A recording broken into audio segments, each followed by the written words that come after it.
people like me. You need people like me so you can point your fingers and say, that's the bad guy. That's the bad guy. That's the bad guy. That's the bad guy. That's the bad guy.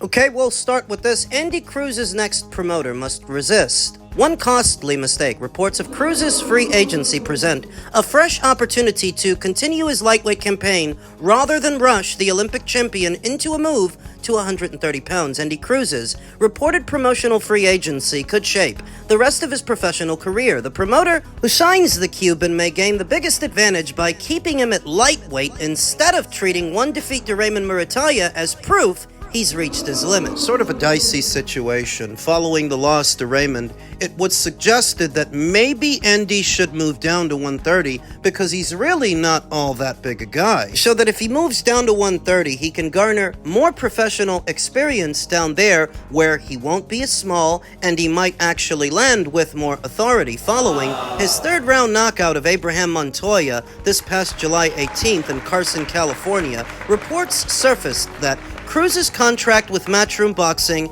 has expired, leaving several promotional offers on the table. If accurate, every interested company faces the same question. Does Cruz belong at lightweight? The easy answer is no, because Raymond Murataya defeated him in an IBF title fight. That overlooks the circumstances, though. Murataya is one of the division's biggest fighters. He's not the standard for every lightweight. Cruz also fought a style that played into Murataya's strengths, relying on movement and single shots instead of sitting down on his punches and forcing the champion to respect his power. Lack of experience, too.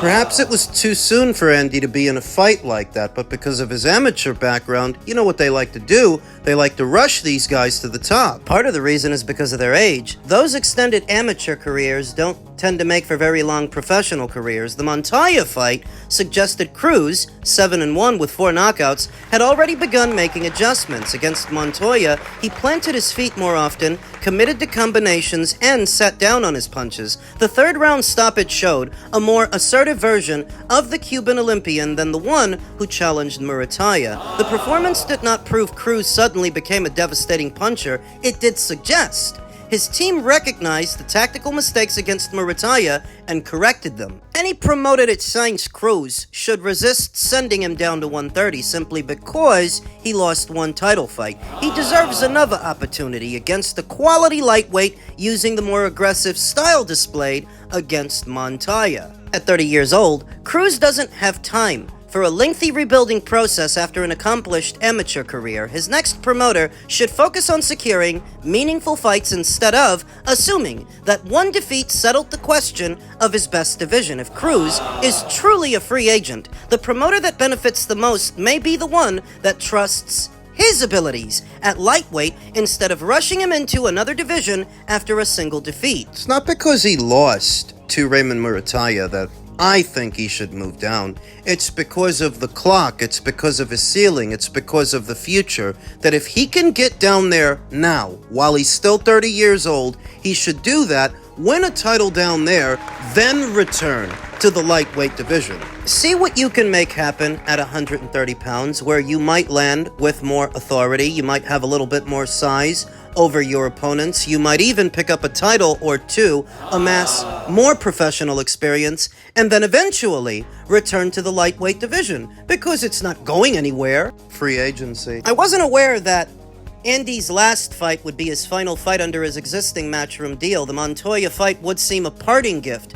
that before he goes, they at least got him back in the winner's bracket and back in position to fight for a title. Because in case you didn't know, that fight was a final eliminator via the IBF. That fight sets up a rematch between Andy and Raymond Murataya, who's going to be boxing this weekend against Brazilian amateur standout Robson Conceição. How the fuck does that guy keep getting title shots? Provided that Raymond beats him and stays IBF champion, he may have to deal with Andy Cruz again, irrespective of who Andy's promoter is, unless Andy decides to move down. Who's gonna promote him, though? I think if Matchroom offers him an extension, he should take it, because Cuban fighters, in a very general sense, don't have a great track record of becoming big box office draws, especially with American promoters, like Top Rank, Nope. like Golden Boy, like PBC. More. Whereas Matchroom is more international, doing shows in the United States, the United Kingdom, Australia, sometimes in Mexico, other parts of Europe, Saudi. They are more international than the other promoters. In previous eras, Americans just don't seem to take to Cuban fighters, even really good amateurs, like Andy. Thus limiting yourself to just the American market when you can have a more international promoter like Matchroom, like Eddie. If he can stay with him, he should. We don't know that Matchroom has actually offered Andy Cruz an extension, but if they have, I strongly believe he should take it. And I strongly believe he should move down to 130. Not because he can't hang at 135. I think he can hang, but because I don't think he can hang at 140. 135 is a ceiling. I believe that's as high as he can go, and if that's as high as he can go, make 130, win a belt down there, get some experience, then move back up. Because moving to 140?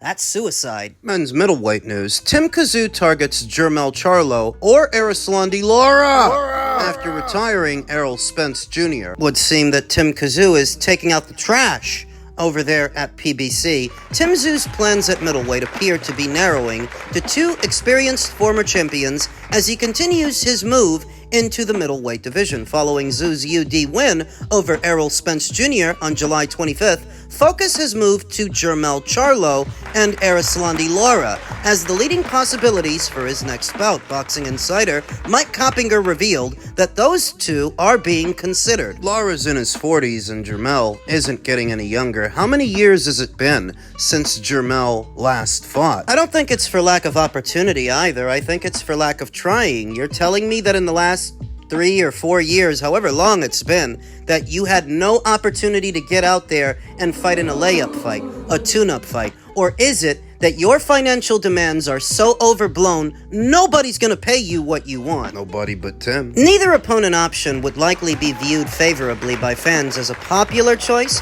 Going straight into a matchup with 36-year-old Jermell, who sat on the sidelines getting outclassed by Canelo in late 2023, offers practically zero competitive credibility. To the Americans, maybe, and maybe the Brits, but to the Aussies, I think they could go for it. If Tszyu lines up another aging target coming off a massive layoff immediately after beating a 36-year-old Spence, it completely changes the public narrative around his run. Instead of looking like a bold middleweight contender chasing elite titles, he starts looking like a vulture, handpicking famous names at their lowest possible value. Well, that's what they do at the PBC, ain't it? It's not like Danny Garcia fought a prime Eric Morales or a prime Zab Judah. It's not like Adrian Broner, Keith Thurman, or your Dennis Ugas fought a prime Manny Pacquiao. Or Mario Barrios. He didn't do that either. If it's okay for those fighters to fight a Manny Pacquiao in his 40s, why is it not okay for Tim to fight Jermell, who's in his 30s? Robert Seagal's article continues.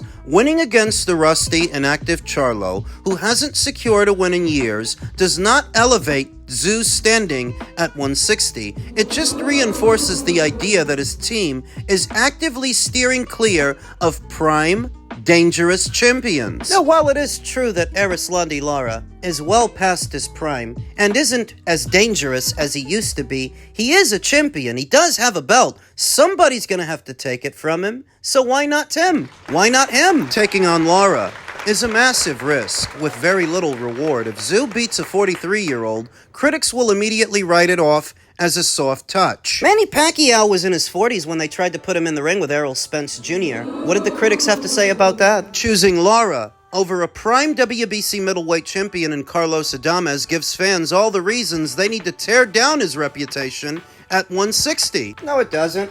No, the fuck it doesn't, because it's already been reported that Carlos Adames is moving up in weight. He's set to move up in weight and is rumored to be in negotiations to fight Oslis Iglesias, the IBF champion, at 168. So why did Robert Segal, who wrote this article, bring him up? He either didn't know or didn't care. He continued, the criticism would likely be even worse if he struggled with Lara. Stumbling against a fighter in his mid-40s completely erases whatever momentum he built from the Spence win. It leaves him stranded with no leverage, especially after Spence looked so faded in their fight. So if Tszyu wants to fight Lara, he poo-poos on it. But did he poo-poo on it when Yanni Beck was about to fight him? Remember the unification match that they were supposed to have before it got canceled, before Yanni Beck got popped over that banned substance? How did Robert Segal, who wrote this article, feel about that? How I feel about this? They're not retired. Erislandy Lara, Jermel Charlo, somebody's gonna end up fighting those guys, and the way that this usually goes, it's some unbeaten up-and-comer that swoops in and swallows up the old guard. The old lion versus the young lion. Old dogs, old war horses get put out to pasture, and it's their time. You're just mad over who's gonna do it. If it's Tim, so what? It was always gonna be somebody. I love you, Grover.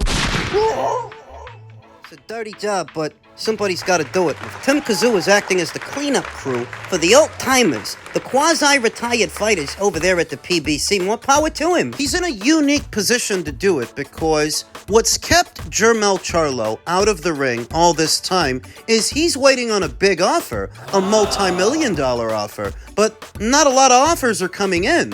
Tim, however, he can get him there like he got Errol there. You think Errol would have traveled all the way to Australia for peanuts on $1? No, sir. He went down there because Tim offered him a lot of money. No Limit offered him a lot of money. They can do the same thing for Jermel, like they can do the same thing for Lara. So what's to be upset about? Sooner or later, somebody was going to get their hands on those two guys, on Lara, on Jermel, because they're the ones sticking around. They're the ones not retired yet. More so because Lara still is a middleweight champion with a middleweight title that automatically paints a target on his back. So what's so wrong with Tim looking at him? Yanni Beck moved up. Carlos is about to. Lara's one of the only champions left. I really ain't got no problem with Tim being the one to put Lara out to pasture, potentially, or Jermel.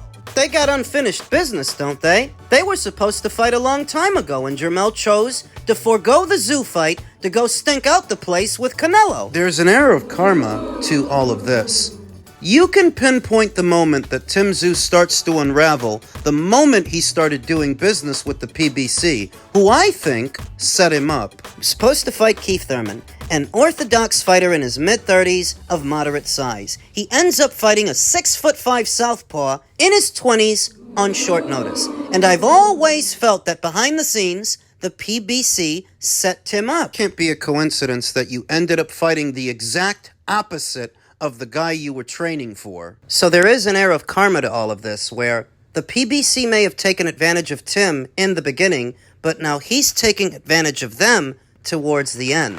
Taking advantage of their stable. Knocking them over like bowling pins. Another part of the reason I'm okay with this is because Tim is not some fresh-faced, unbeaten up-and-comer. These guys have been through the ringer, but so is he. Or did the author forget that he's got 3 losses? It's more than Jermel. So I say go for it. If the Aussie government and No Limit Promotions can put together an offer that draws Lara to Australia or Jermel to Australia, put the old war horses out to pasture, because somebody has to. Go for it, Tim. In men's heavyweight news, Murat Gassiev is open to going to Germany for a unification match with Agit Kabayel. Gassiev has told the ring he would happily go behind enemy lines for the chance to become unified heavyweight champion. For me, it doesn't matter where I fight, said Gassiev, 34-2 with 27 knockouts. Germany, neutral territory, or the moon. It doesn't matter. Murat is the newly minted WBA champion, the only current reigning WBA champion at heavyweight. There are no secondary titles in circulation. Agit was recently elevated to full WBC champion. I never chose the place. I will go to Germany. I am a fighter, and I don't care where I fight. Gassiev's last fight took him back to Russia for the first time in 5 years as he stopped Peter Kadiru at Moscow's VTB Arena in the first defense of his world title on July 11th. I was happy to fight in Moscow because it meant my mum could come, he said. It was not hard for her, only a 2-hour flight, very easy. It's not the same flying to the United States or somewhere like that because she's not young anymore. It was nice to have her there, but really, for a fight, you need only you, your coach, your opponent, a referee, and 3 judges. That's it.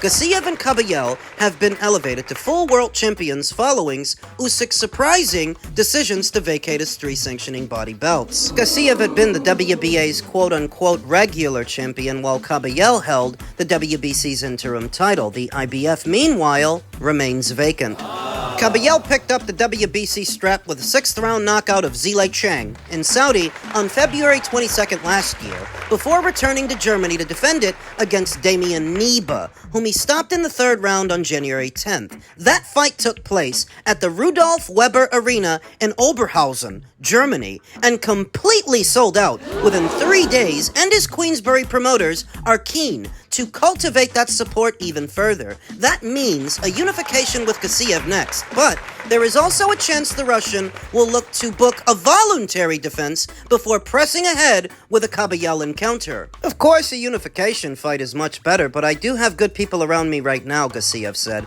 I believe in my coach 1000%. So if he says unification, we will go for unification. But if he says defense, we will go for a defense. Maybe next year, or maybe this year, we fight Kabayel. Whenever it happens, it's a good fight. But right now, I stay in my city with my family, and there are no thoughts about boxing right now, to be honest. I was in camp for 6 months, so I need a rest, mentally. If you don't rest, you can go down very quickly, and once you go down, it's hard to get up. In the next 2 or 3 weeks, we will start to talk, but right now, a little bit of rest, no boxing, I'll watch some soccer, play some soccer, go fishing, and think about some other sports. I'm focusing on my life. Myself and Agit is focusing on his life. When we start talking, it's on. In terms of a voluntary title defense, one name came to mind. As soon as I saw Murat talking about that, I thought about Derek Chisora, who took to his social media to call out the newly minted WBA champion. Now I know what you're thinking.